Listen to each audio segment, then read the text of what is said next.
Everything you see today, the chaos, the alliances snapping, the market swinging wildly, it's not random.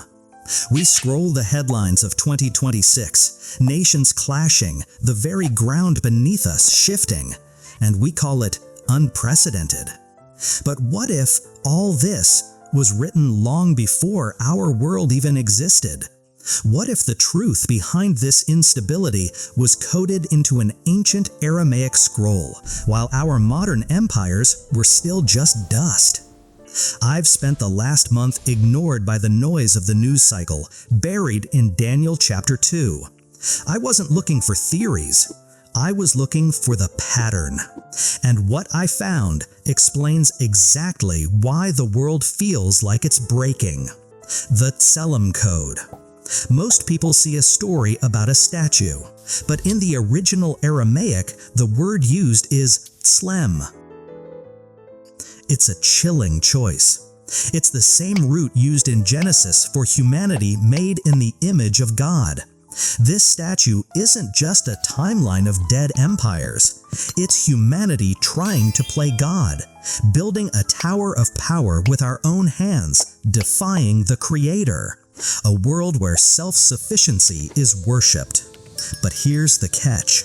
The higher we build, the faster it falls. Could the powers we trust today be built on cracks we refuse to see? What if our stability is just an illusion? The descent of power. It began with a man who had everything, and yet had nothing. 600 BC, Babylon. Nebuchadnezzar was essentially the CEO of the ancient world. But one night, the most powerful man on earth couldn't sleep. Not because of armies, not because of rebellion, but a dream. Heavy, haunting, gone by morning, leaving only a crushing weight on his chest. He was desperate. He called his advisors, keepers of knowledge, wielders of life and death, and said, "Tell me what I dreamed and what it means, or face the consequences." Why the extreme stakes? Because the king realized what our leaders are starting to realize in 2026. If you cannot see the spiritual reality behind the physical world, your power is a hollow shell. From gold to iron. In that silent palace, a young exile named Daniel stepped forward.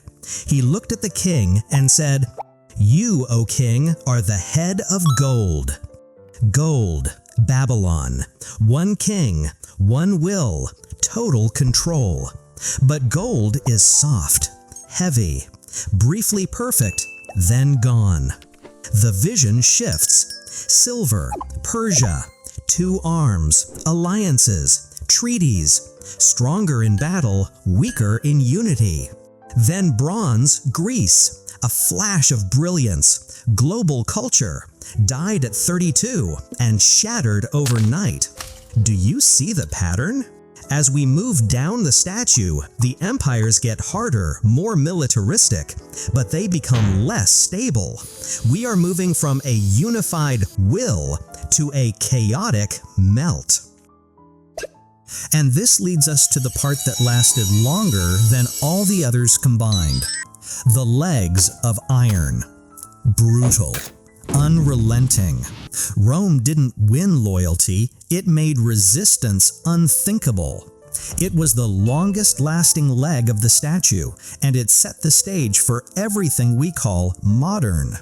But even iron meets its limits. The shards of 2026. Daniel's vision shows the legs of iron eventually transitioning into something strange, something that shouldn't exist, something that defies the laws of engineering. We have reached the feet.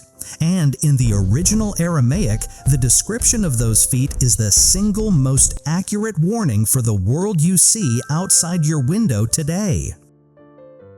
The final form of this world system is no longer pure iron.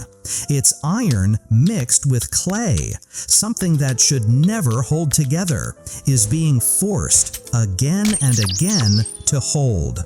The Aramaic word for clay here is chasaf. It refers to fired pottery, already hardened, already cracked, already broken. Think about the societies we live in today. We've been hardened in echo chambers, fired in the heat of our digital tribalism, and made brittle in our beliefs. We aren't soft clay, we are shards. Not a public that can be molded, not a nation that can be unified, just shards, broken, scattered. The Arab entanglement. And then Daniel drops the most prophetic linguistic bomb in the text. He says, the iron and the clay will mingle. In Aramaic, the word is Arab.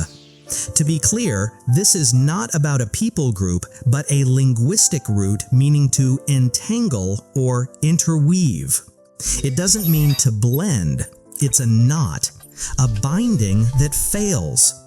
It's like two threads knotted together, bound but never woven, touching but never one. This is the pattern of 2026.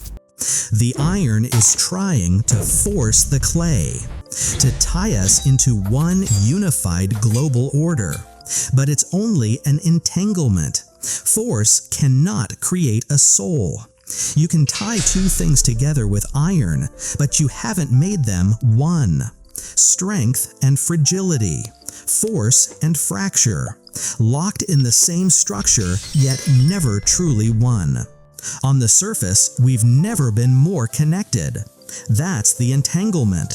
That's the Arab.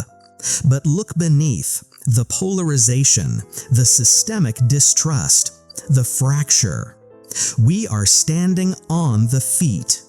And when the feet are made of iron and brittle pottery, the entire image of human glory becomes top-heavy, unstable, ready to fall. The stone without hands. While the world is busy trying to fix the feet, trying to find a better glue, Daniel sees something that changes everything. A stone. It is cut from a mountain without human hands. No political maneuver, no military campaign. This is something entering from outside the system. And it doesn't strike the head or the chest, it strikes the feet. At the moment of impact, the thousands of years of human pride shatters. It becomes like chaff on a summer threshing floor. The wind carries it away. Not a trace is left. But the stone doesn't just destroy, it grows. It became a great mountain and filled the whole earth. Every empire we've discussed, Babylon, Persia, Greece, Rome, they all had borders. They all had ends.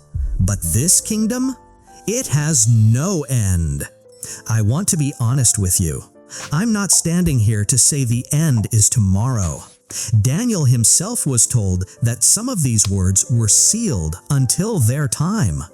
But what I am saying is that the pattern is alive. It's on every news alert on your phone, in every conversation about the future that trails off into silence. And that stone has a name. Jesus of Nazareth.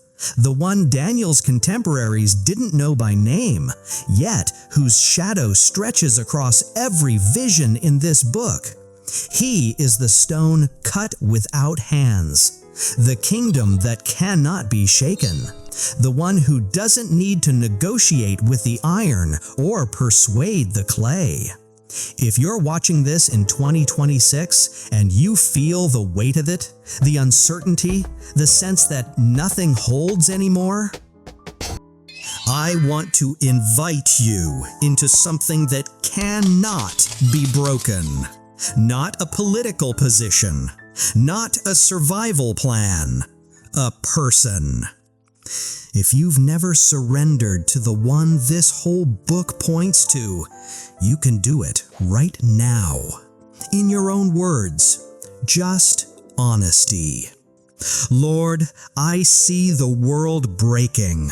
I know I can't fix it. I'm ready to stand on the stone that no empire has ever shattered. Come into my life. Be my foundation. The statue is tilting. The feet are cracking. But the stone is already here. Don't wait for the dust to settle. Make your choice now. Stand on the rock today.